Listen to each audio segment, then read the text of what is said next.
So yeah, welcome. This would be our 19th annual Merkel CELLebration dinner meeting, and we're really pleased to have you here.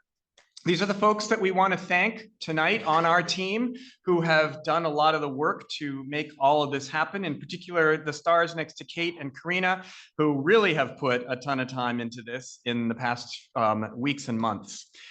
When we do questions and answer, we'll have two little 5-minute Q&A sessions. And when we do those, the folks in the room maybe hold your questions, and we can ask in the during dinner of folks here.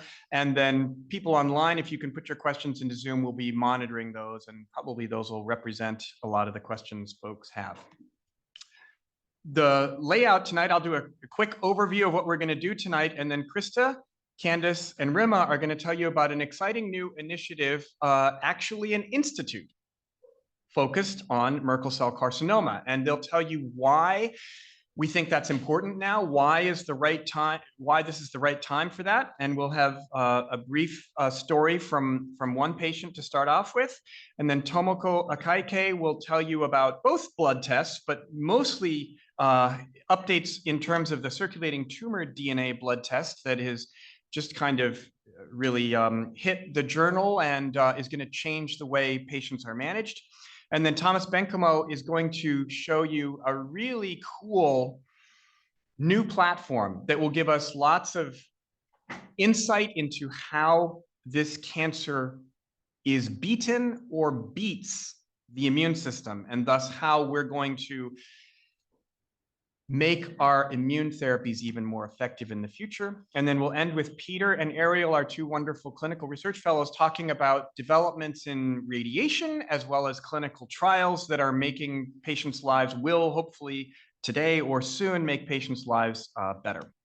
So here's my one slide on Merkel cell carcinoma. About 3,000 new cases per year in the United States and rising. You know, that's a rare cancer by definition, but 3,000 is a pretty decent number in some regards. 40% will have it recur. That is much, much, much higher than, for example, melanoma, which is around 7 or 8% will recur. On the other hand, 60% can be basically cured by doing typically radiation and/or surgery initially. So we'll be talking about all those things tonight. The risk factors are older age, sun exposure, fair skin without a lot of protective pigment, and an immune system that may not be functioning at full capacity.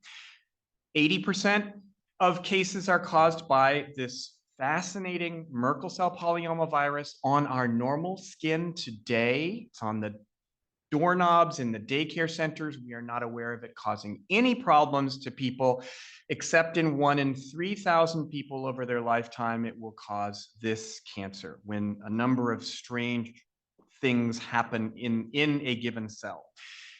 The other 20% is caused straight up by sun only.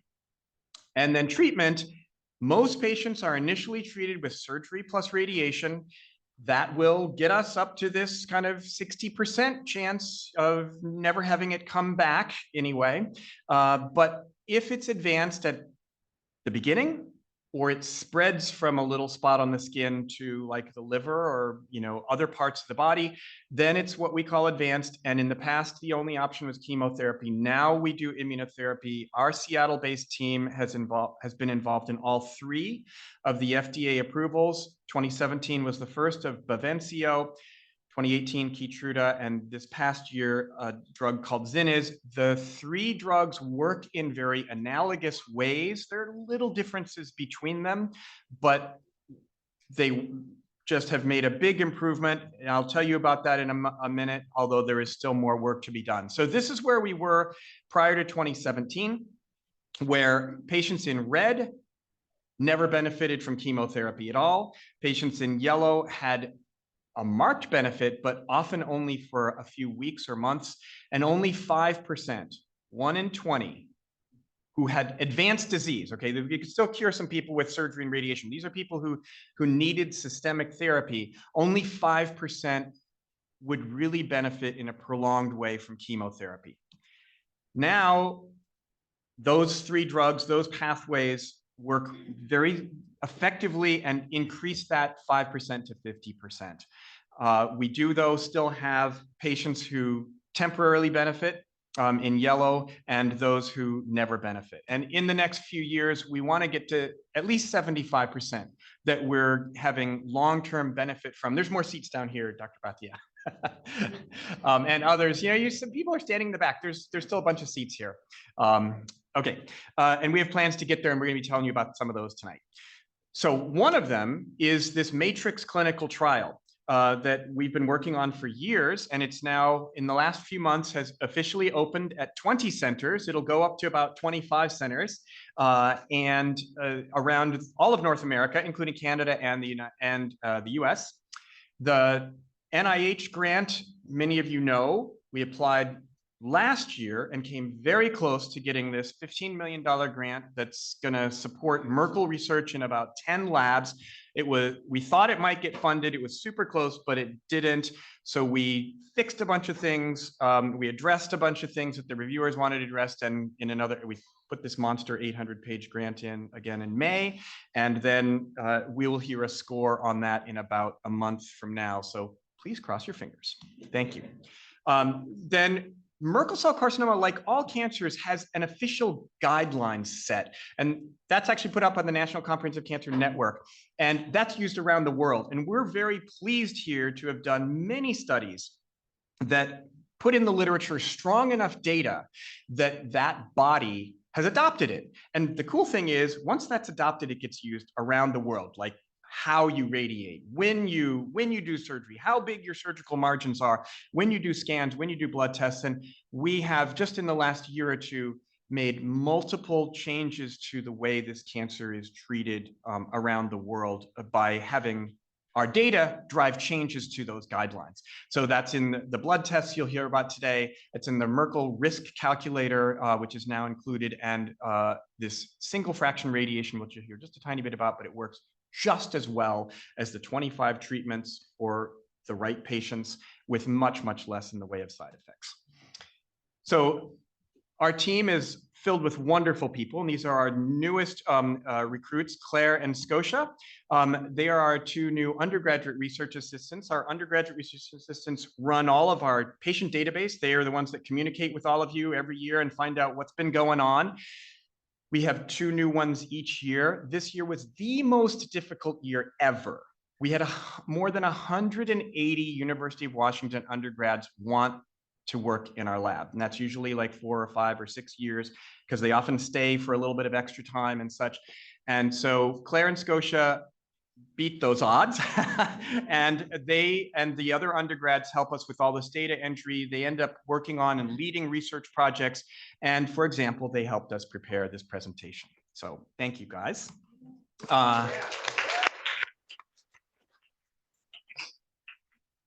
This year, we had 5 people from the lab apply to be dermatologists. And the dermatology residency match is brutal. Usually, in our program, there's 5 slots and there's 600 applicants, that kind of thing. It's really bad. And so we were very happy that all 5 of our folks matched different programs, some here in Seattle and Oregon and elsewhere around the country, but we had perfect success this year. And yes, we have fabulous fellows, but we're also pleased now that many more people who know the intricacies of Merkel cell carcinoma who are going to be out there around the United States and in some cases around elsewhere in the world, improving the care of this cancer and other tricky skin cancers. So we're very happy about that. And now we have bittersweet news. Dr. P, who's right here, raise your hand, Upendra. Many of you know him as Dr. P. Treated many of the folks in this room and online. I don't know, it would be hundreds and hundreds and hundreds of patients, Upendra, since 2006 that we've shared with great thoughtfulness and joy and partnership. 23 publications on Merkel cell carcinoma research, and he has just been recruited away to Texas, where he will be the chair of radiation oncology, a big deal position, and we are excited for him.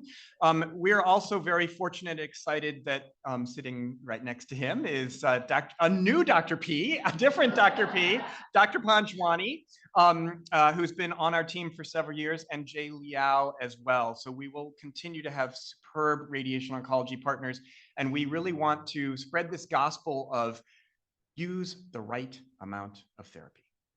Not way too much, not way too little. There is a Goldilocks thing that we're working on very hard, and we're trying to convince the rest of the world. They usually look at what we're doing like, you must be kidding. And then a few years later, they're like, yeah. So we'll see. Our philanthropy team, Sherry, Katie, and Megan, are absolutely essential to what we do here, and we're so appreciative of them. And this is one of those many things in terms of philanthropy. We ran the Obliteride this year. It was the first time it was really possible to designate a team and funds that would go to any particular type of cancer. And so we did that and had a very good success rate here. We're almost at our target of $40,000. If you feel motivated, you may do that. But at any rate, we're very appreciative. Here's a little bigger picture of donations. We've had over 5,000 donations on average. Those are about $75 that entirely pay the salaries of our clinical research fellows who answer hundreds of emails and phone calls and take care of our patients here and around the world. They coordinate blood tests results, they collaborate in clinical trials, and they help us improve by doing clinical research, getting the right amount of surgery and radiation done. So many, many things are possible now because of these donations. Here is Peter and Ariel, our two current fellows. Many of you know them.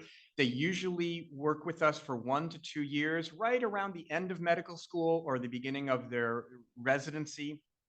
They are involved in research, and our fellows over the years have been more than 20 people and have been involved in well over 50 publications, 100% supported by patients. So what an impact.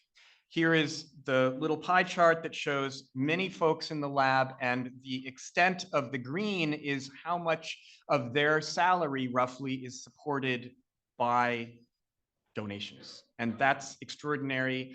And this is a year where we lost that big NIH grant. We fully anticipate to get that and others, and we have other sources as well, but we didn't have to shut anything down. We don't have to tell people they're being laid off, and it's amazing to be able to say that, and it's because of you all. Thank you.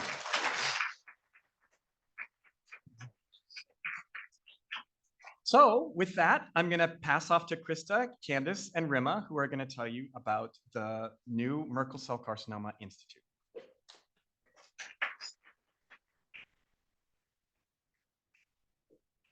Good evening. I am so excited to be here to tell you about this newly formed institute that the Nghiem lab is launching. It's called the Merkel Cell Carcinoma Collaborative, or MC3 for short. And rather than creating a physical building, we are bringing together researchers and clinicians all over the world in a virtual space to work to move Merkel cell carcinoma research forward. So this photo is from a conference that we had a couple of years ago in Seattle, and a lot of these collaborators are super keen on becoming members of this institute. And we really believe that working together, we can collaborate to cure Merkel cell carcinoma. So you might ask, why are we doing this? Well, the Nghiem lab has grown in size since it started in 2006 at the University of Washington with only 3 people. We now have over 25 members. Furthermore, we do a lot of things that are not typical of a lab, like clinical care, education, events like this Merkel dinner, and we also share resources globally with our over 100 collaborators. So our idea is to take these things that aren't typical of a lab and move them into an institute. And this will ensure the sustainability of these activities. It also shows that we also want to show that we recognize our outside collaborators. It's not just the Seattle team doing this great work.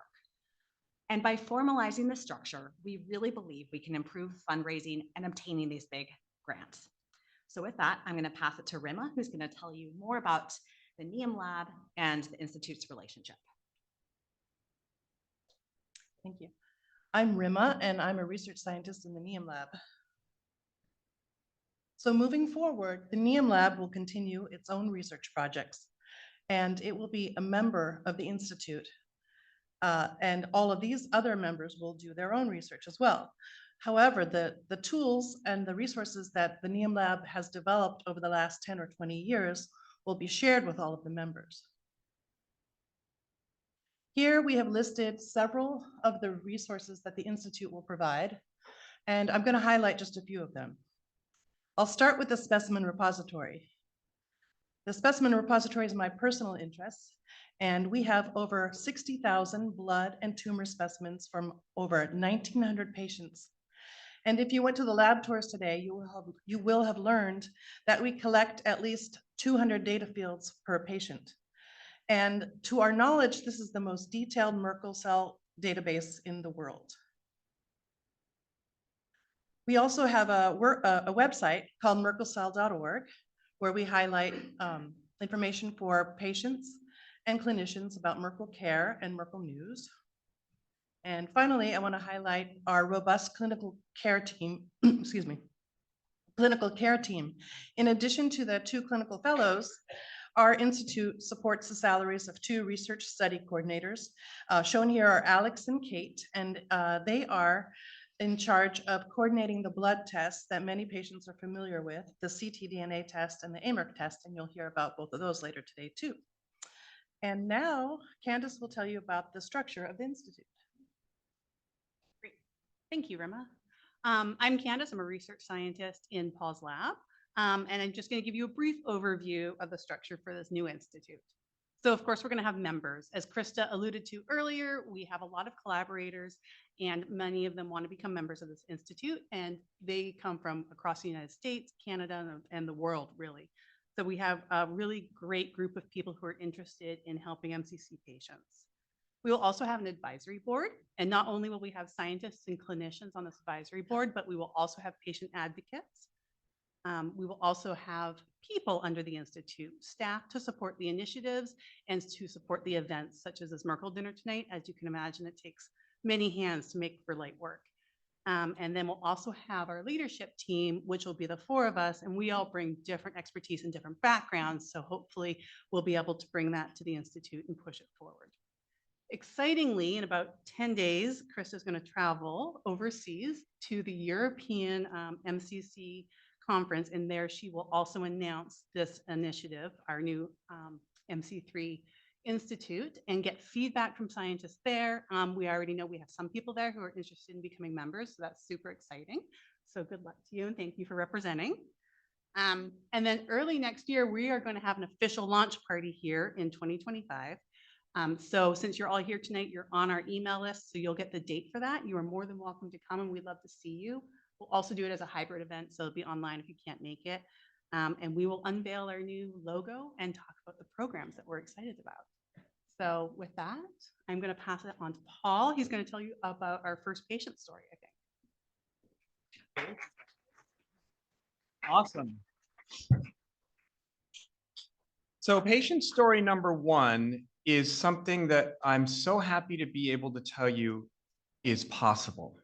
I have been told before this was not possible. Paris, who is going to talk to you in a moment, together with his daughter Anna, is an 18-year survivor, transplant patient with, of course, you have to have your immune system not at 100% to keep that transplant.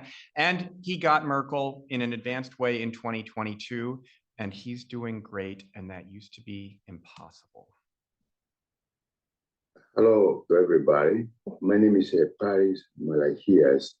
I'm living in New Orleans, Louisiana, And actually, I'm original from Greece. Hello, my name is Anna Malahias, and I am the daughter of Paris Malahias. On December 2022, I have discovered the small people on my hip. I visited doctor, she make a biopsy, and couple weeks later, she called me and told me the biopsy coming positive. They have Merkel. So actually, this time I don't know where is the Merkel cell. So after he was diagnosed and we got the news, we were referred to a surgical ENT in New Orleans. We went to that appointment really nervous and didn't really know what Merkel cell was at the time, other than what the internet had told us. Surgical ENT wanted to biopsy his lymph nodes near his neck. He did that and we saw that it had spread. From there, we scheduled surgery. But before that as well, we had reached out to Dr. Nghiem. I had Googled him. His team was super responsive. We had like kind of parallel paths going on where we actually flew up to Seattle as well to meet Dr. Nghiem and go over the plan that the surgical ENT had for him and making sure that everything was correct. The cancer word is really, really scary. And especially when it's something so rare that you never really hear about. We were all really devastated because of the unknown. And also, I have 18 years ago kidney transplant. That is very, very, very dangerous. Yeah, so we were really nervous too because of his kidney transplant. When you go online and you research, does immunotherapy work with kidney? It doesn't really look that great. So when you start immunotherapy, there's a risk that you might lose your kidney transplant. We were really nervous about that because he has been on dialysis in the past. It's not a very fun experience. Dr. Nghiem and his team have dealt with cases like that before. So he had a surgery, he did radiation, and about a month or so, it was back. So we went to Seattle and started his treatments with immunotherapy at Fred Hutch. And there was a great team there, Dr. Hall and Dr. Blosser, who have had experience before with patients who have Merkel cell and kidney transplant. So we really trusted them and they have been watching him ever since. The first obstacle that we as a group, as a family, had to overcome was finding a specialist. At first, when we just got diagnosed, a lot of doctors don't know what it is. With time, it got better. Especially when we came back from Seattle, Dr. Hall found us a great team in New Orleans who works now with Dr. Hall and Dr. Blosser. A specialist makes all the difference. At first that was a problem or an obstacle in the beginning before. And then another obstacle that we had to overcome was the kidney. Finding that balance between the immunosuppression and the immunotherapy. That was scary. And it was a risk that my dad had to take. And then we all kind of had to help him make that decision. In my surprise is they protect my kidney, and so far I go very well. Every week I make the blood test, and every week much better. And I think another lesson that we all learned, especially my dad as well, was he learned to fight, be strong, and to really trust your doctors. They all have worked together and have been able to really personalize my dad's treatment plan. We were really lucky that we had the specialists from day one, them just being available and basically understanding the severity of this disease and how quickly it spreads. They have been just there with us and responding to us. So we're really grateful that we were able to have that support. He's doing well. He actually was able to go in Greece in May and in June, and to be on immunotherapy and being able to live a pretty much normal life has been remarkable. I like to say, thank God to my family. I have the very strong support of them. A big thank you to the team, all the teams, to the hospital over there, and appreciate for all the help they came to me. And thank you very much to all of them.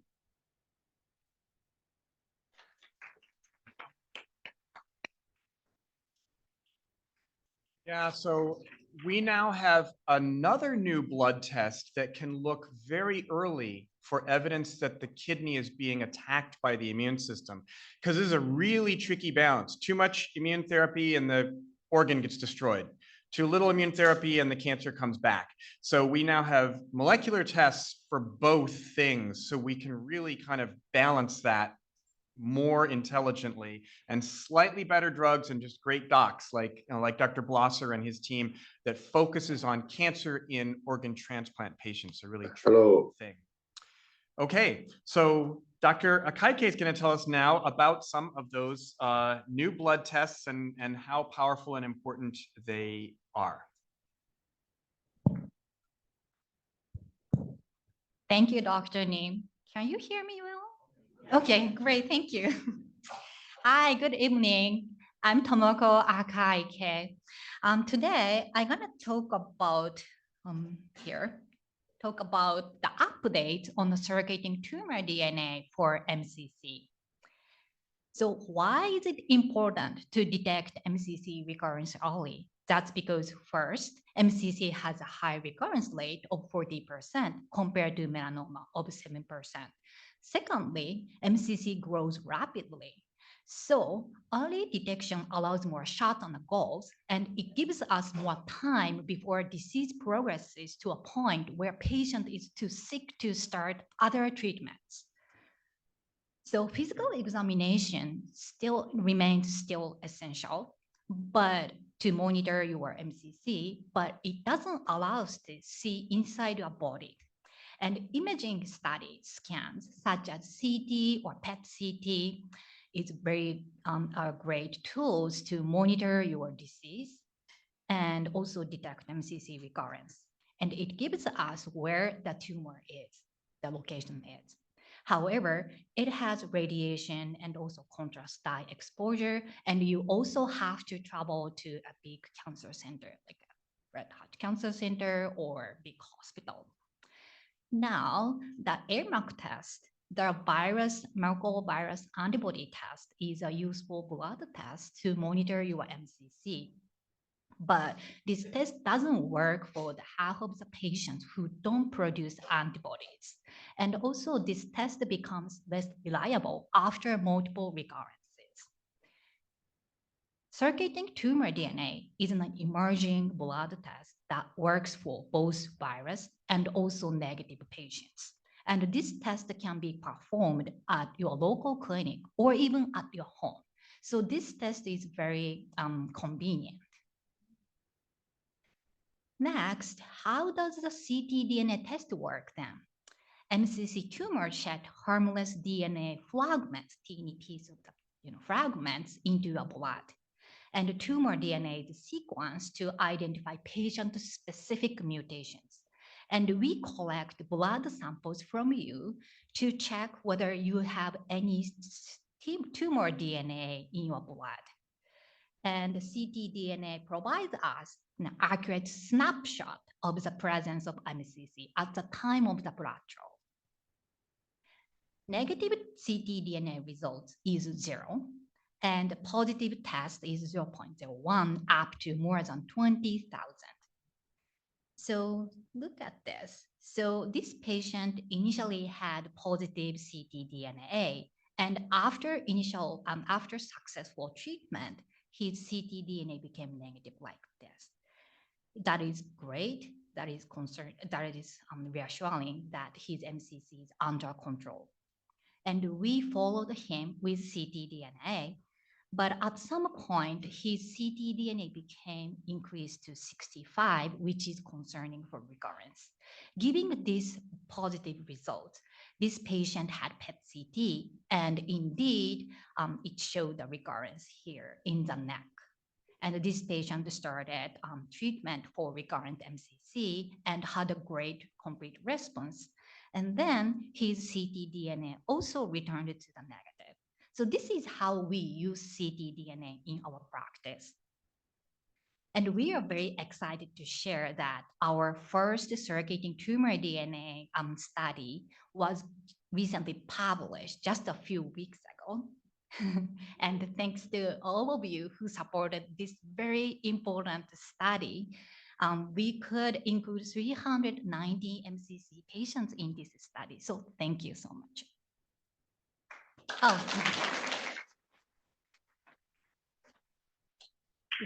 thank you. And a special thanks to all collaborators from other 5 sites. Okay, so let's talk about one of the important findings in this study.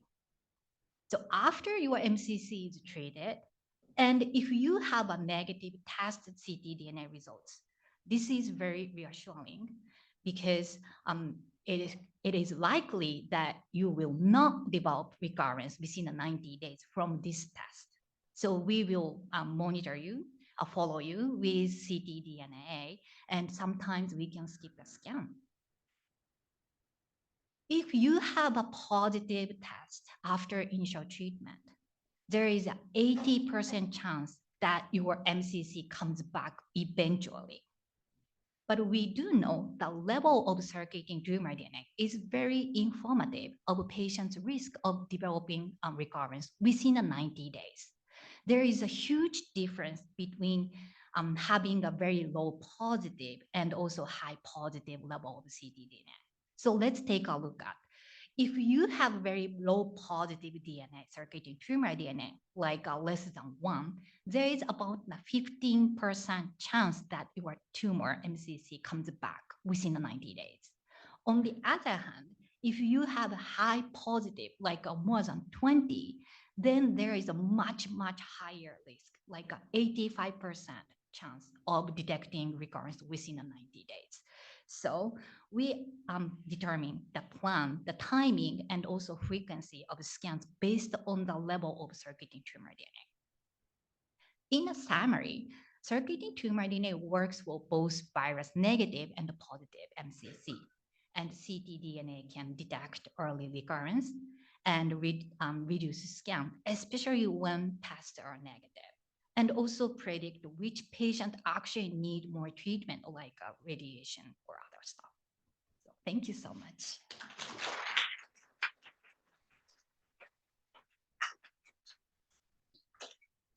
So we'll take a moment. Kate, do we have any? Yep. Yep, so we'll just, okay. If anybody's got a burning question, we can take it now, or we can wait a few minutes and just kind of catch up on our time a little bit. Let's do that. Okay, so we're gonna jump to Stuart Landers, who's here with us today, board member of the Massachusetts Public Health Association, HIV/AIDS advocate, and immune suppressed Merkel patient. My name is Stuart, and I'm from Boston, Massachusetts. After a small red lesion on my right cheek was frozen, it seemed to have gone away. But about 2 months later, it grew back, measuring less than half a centimeter in diameter, and was biopsied. The diagnosis was Merkel cell carcinoma. So in spring of 2021, I was treated with surgery on the cheek and my neck, where the small tumor was removed and the cancerous lymph node was identified and excised. This was followed by radiation to my cheek and neck. I was in shock when I was first diagnosed with a form of skin cancer that I'd never heard of before, one that's more aggressive than melanoma, with a very high rate of recurrence. I was classified as stage 3A because of the lymph node in my neck, given recurrence rates. I was frustrated that immunotherapy wasn't being used for stage 3A patients. A person had to be stage 4 disease to receive immunotherapy treatment. That said, my care was clearly state of the art, and I remained disease-free for almost a year following my treatment. However, in the spring of 2022, I developed several liver tumors that turned out to be Merkel cell. I was encouraged to build a team that can help me strengthen my spiritual, mental health, and physical well-being. I turned to 4 different groups of people for support after becoming stage 4. These include my husband and my close friends and family, my friends, other friends and colleagues, my yoga community that includes many healers and spiritual guides, and my 4th team is my care team. And they've given me perspective when I've wondered if I'm on the right course regarding my treatment and my life in general. My care team includes many of the finest clinicians and researchers working on Merkel cell, among them Ann Silk and Manisha Thakori at Dana-Farber Cancer Institute. The dermatologist who initially saw my Ernesto Gonzalez of Mass General Hospital put me in touch with Dr. Nghriem's team, and that connected me to the Merkel Cell online support group, gave me information about the ctDNA test, and of course, information about the annual Merkel CELLebration events. As someone living with HIV, relieved to know that people with controlled HIV and Merkel cell carcinoma can receive all the treatments available to other people with Merkel cell. But that was not always the case. There are so many issues that still need to be addressed. These include improving access to life-saving or life-extending drugs and treatments, expanding insurance coverage for all proven and promising treatments, as well as monitoring tests like the AMR and the ctDNA, and also funding research to identify and test new treatments. How good is our information about the number of new cases each year? Do we know how many deaths occur due to Merkel's each year? Why are antibody positive and antibody negative Merkel cell disease so different? These questions are really interesting, and the fact that they're interesting is a positive because they attract top-level clinicians and researchers to work on the disease. And perhaps by understanding more about Merkel cell, they can further improve treatment, not only for Merkel cell carcinoma, but for other diseases as well. Other support I would love is a guide to Merkel cell carcinoma for the HIV positive patient, a guide to the treatment of tumors. I learned there was so much more that could be done to treat tumors. For people facing a new diagnosis, I encourage them to get connected and to do it soon. There is so much wisdom in the Merkel Cell online support group that you can find by going to merkelcell.org. And put together your team or your teams that include medical support, emotional support, and holistic healing and wellness. You need all of these. My biggest lesson learned is that maintaining a strong mind, body, and spirit are essential to giving me the best chance of fighting this disease. And finally, how about a Merkel celebration for the East Coast? Thank you.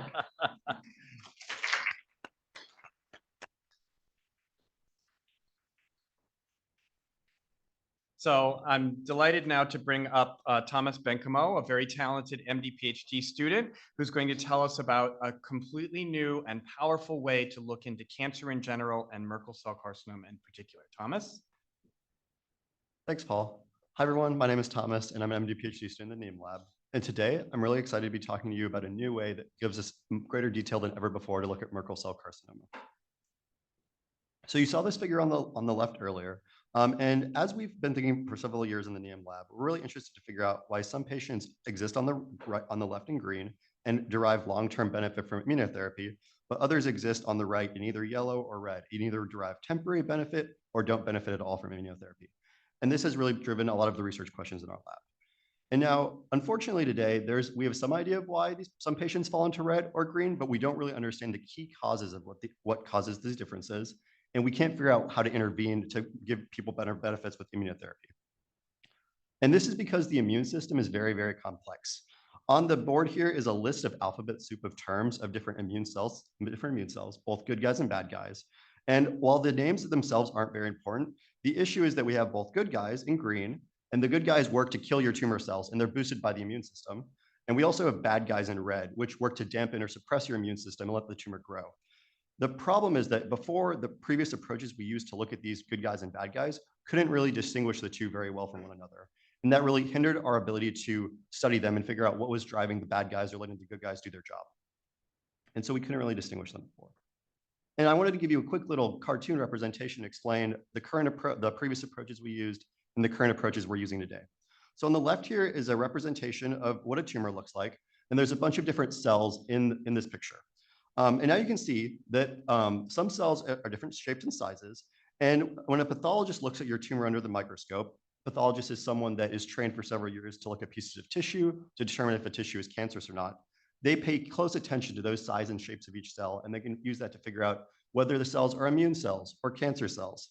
But unfortunately, as you can kind of see colored in gray, there's a lot of detail still missing from this picture because there's not a lot of color.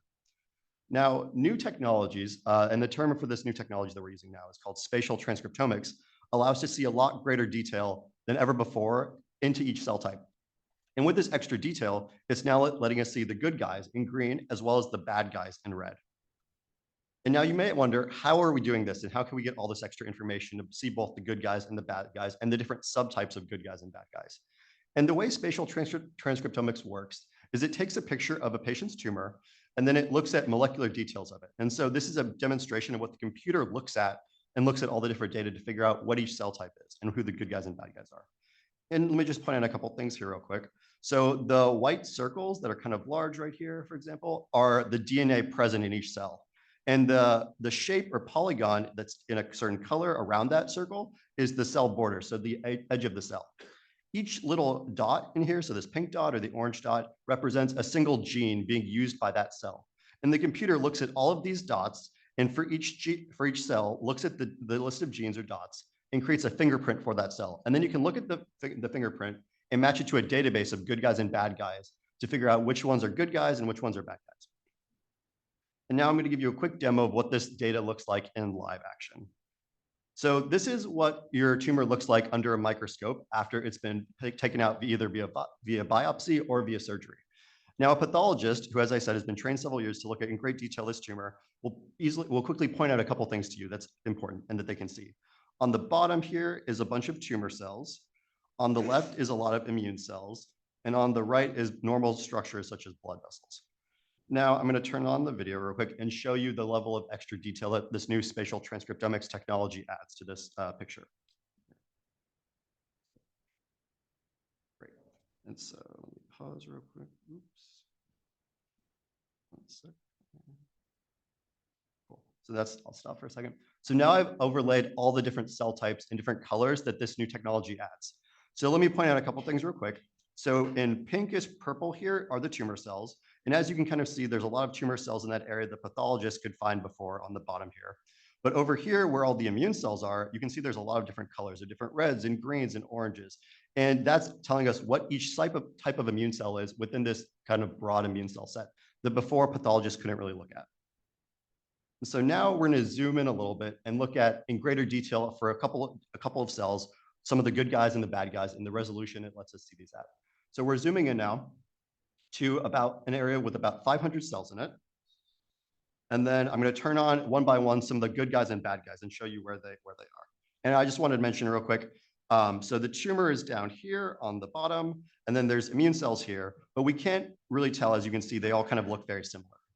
So I'm going to turn those on. And so first, I just turned on, and I'm showing you now where the good guy T cells are. These are the cells that are responsible for killing your tumor cells and shrinking the tumor. And then I'm also going to turn on some other helper immune cells that are really good and support your immune system, such as natural killer cells and dendritic cells. And so now you can see that we can see all these different shades of green, and that's where each cell is, which we couldn't really tell before. I'm also going to turn on some bad guys, the Tregs and the special macrophages that work to suppress your immune system and really prevent the immunotherapy from working. And then I'm just going to zoom out a little bit real quick and turn on all the cells to show you the complete detail that we're actually getting with this picture. And so this is every different cell type. And so as again, tumor, and then this kind of like all these colors of red and greens of good guys and bad guys and the different shades of them. And so that's kind of a live action view of it. And so where are we going from here? How is this going to eventually improve patient care and give us new treatments for Merkel cell? And so the really key of this technology is that it's going to let us count not just the number of good guys and bad guys, but the different subtypes of good guy and bad guy cells. And from there, by counting all these different cells, we can figure out what neighborhoods each cell's types reside in. So we can see if neighborhoods are just filled with good guys or bad guys, or if there's neighborhoods where battles are going on between the good guy and bad guy cells. We've recently completed looking at over 27 patients who either did or do not respond to immunotherapy, and we've applied this technology to their tumors. And this has provided us over 20 million cells that we now need to analyze to figure out what special interactions are going on. And the goal of this will be to really give us new drug targets to be able to stop the bad guys from hurting the good guy immune cells and really boosting your immune system and the immunotherapy to shrink the tumor and provide longer lasting benefit. So happy to answer any questions at dinner. Please come and find me.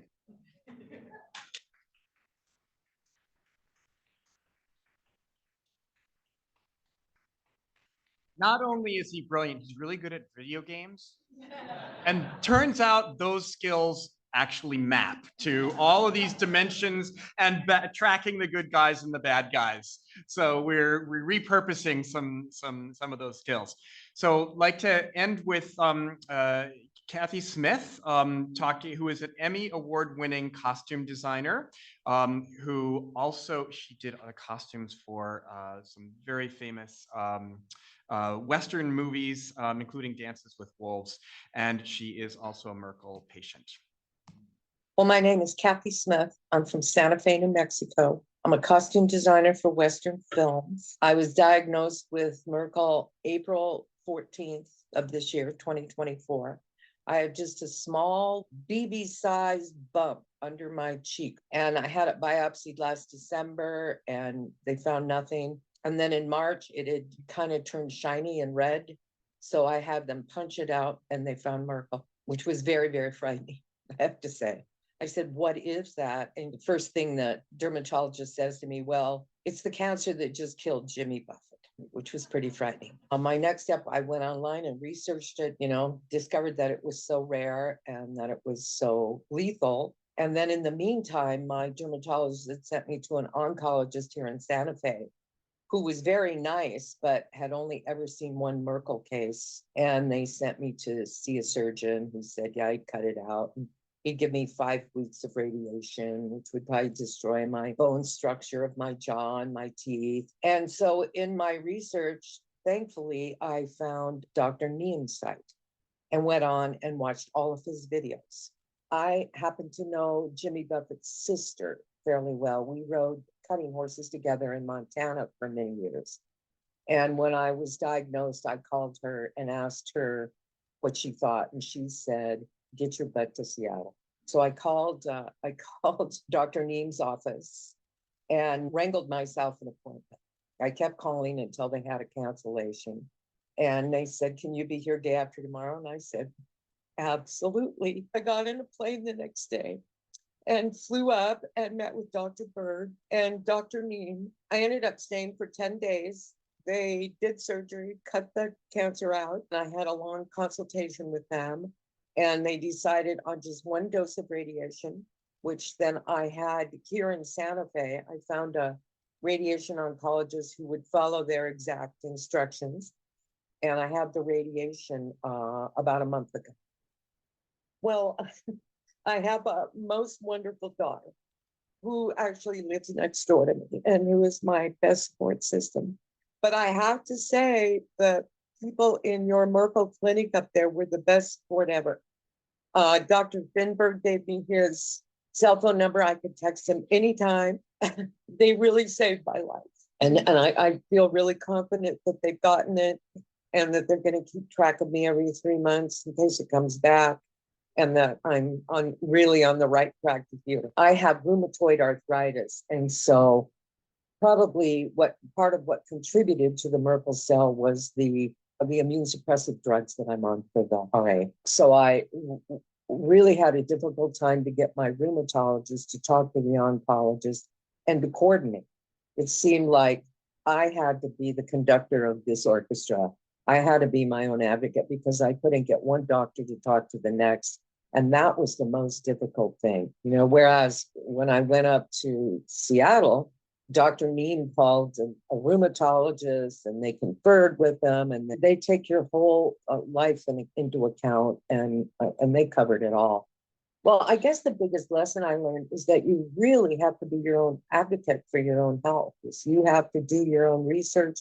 You have to stand up for yourself. You need to get frequent checkups, skin cancer checkups, and you just need to be aware. The most reassuring was meeting Dr. Nghriem's team.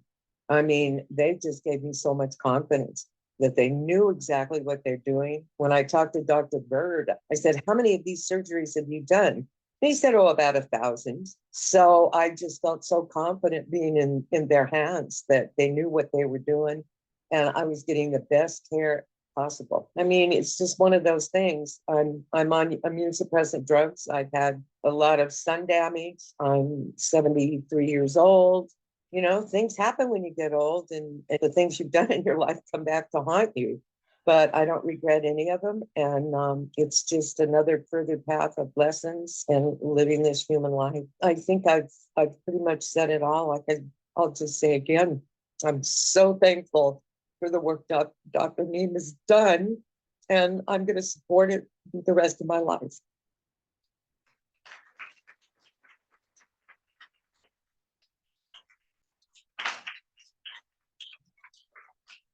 So to take that theme of, in case the possible side effects of radiation and improving care of patients, Ariel and Peter, our clinical research fellows, are going to walk you through a few updates.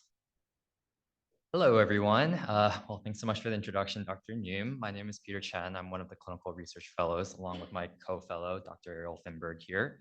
We're here to just talk to you about what's new and what's coming up for Merkel cell carcinoma in terms of different treatments and also clinical trials.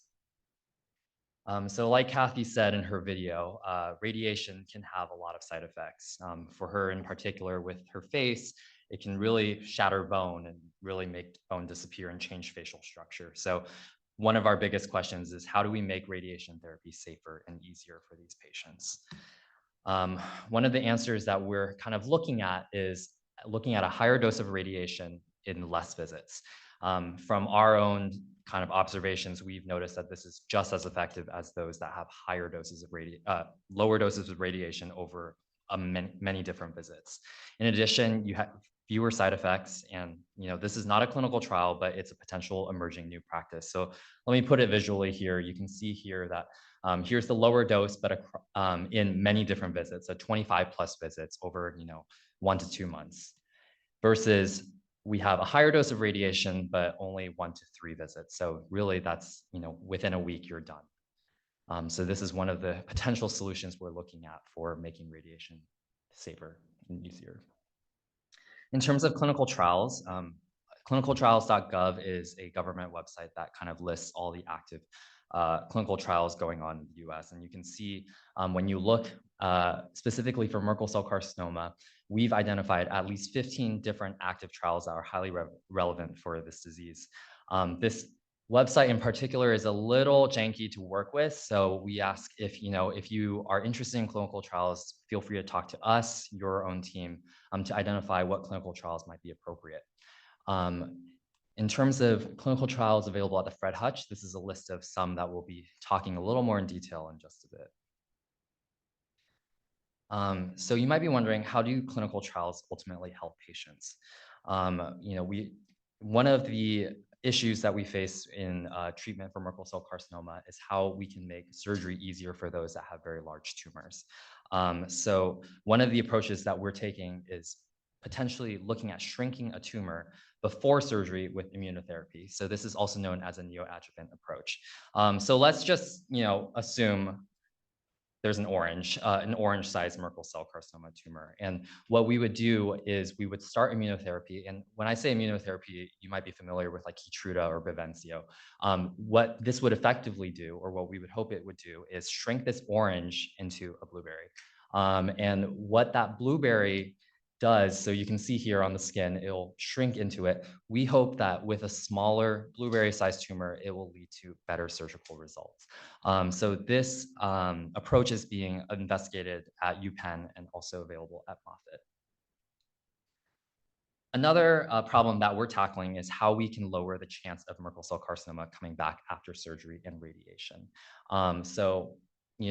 One of the ways that we're looking at this is by starting immunotherapy, again, Keytruda, Bavencio, after initial treatment with surgery and or radiation. And this is known, instead of a neoadjuvant approach, this is known as an adjuvant approach.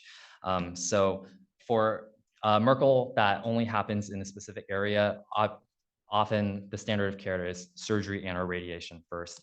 And the current standard of care is you're done, we observe only. What we're trying to do is start immunotherapy and comparing between these two, looking at how often Merkel cell carcinoma comes back, and seeing if you start immunotherapy versus observing only, is the chance of it coming back lower. And so you might be familiar with these clinical trial names. ATOM and STAMP have been studied here at Fred Hutch. Enrollment is complete and results are forthcoming very soon. And finally, one of the biggest issues, and we've talked about it multiple times throughout this, and you've seen this graph, is immunotherapy works wonders for 50% of our patients with advanced Merkel cell carcinoma, so in more than one place. And 50% get a long-term benefit from it, but then you have this other 50% that only see a temporary to no benefit. So I'm gonna pass it off to Dr. Finberg here, who will talk more about that. Hello, everyone. So just highlight some of the things that we have here at Fred Hutch. We're very excited to announce the Matrix trial, which has been open now for a little bit and is actively opening up around North America. And this is looking at treating Merkel through a little bit of a different mechanism. So the problem with Merkel cell is that it, as Thomas was talking about earlier, can hide from the immune system and not be seen. And so there's a medication, an ETR inhibitor, which is a form of anti-cancer drug, which can kill some of the cells, but more importantly, it helps kind of remove that camouflage and it helps the immune system see it. And so that's what we're looking at studying. And we have, I believe, 6 patients enrolled currently of our goal of 50. This is being led by Dr. Nghiem and Hall here and supported by Dr. Bakuni and Topalian. Doctors Miller and Bhatia have started the TRICK MCC trial, and this is looking at using 3 different immunotherapies to help turn on the immune system. So again, cancer has a way of pushing the brakes on the immune system or flipping an off switch, if you will. And medicines like Keytruda help by either cutting that brake line or putting tape over that off switch. And they work great, but they don't work for everyone. And so since then, we've discovered other brakes or other off switches. And we're hoping that if we block those, that these patients continue to have a better outcome. Dr. Hall's leading a number of trials here that's looking at injecting a drug into the tumor to see if it can kind of cast a spotlight and help the immune system see and get rid of the cancer. So some of the trials that are here at Fred Hutch is the IGNITE trial, which is looking at giving a virus that helps kill the cancer cells and helps the immune system see it into the tumor, and the Cullinan trial, which is using these immune stimulating molecules, again, to help signal the body to take care of it. These are all over the country, and this is just a rough schematic of where they are located. As you can see, they're mainly located on the coasts. If you'd like to learn more, as Peter said, there's clinicaltrials.gov, although that is quite difficult to use. A little more patient-friendly is the Research Match. These are the QR codes that'll take you to those websites, and they can give you a little more information, or we're happy to talk to you about them. Thank you for your time and listening to us. With that, I'll pass it off to Dr. Nghiem.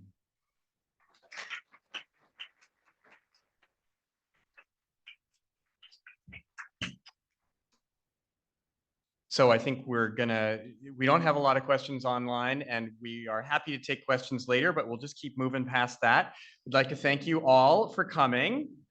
I'll let that play for another moment, but before you get nauseous, I'll move on to say you all can head out towards dinner, and we'd like to ask everybody on Team Merkel, red lanyard folks, please come down to the front and we'll take a picture like this for documenting 2024. Thank you so much for coming.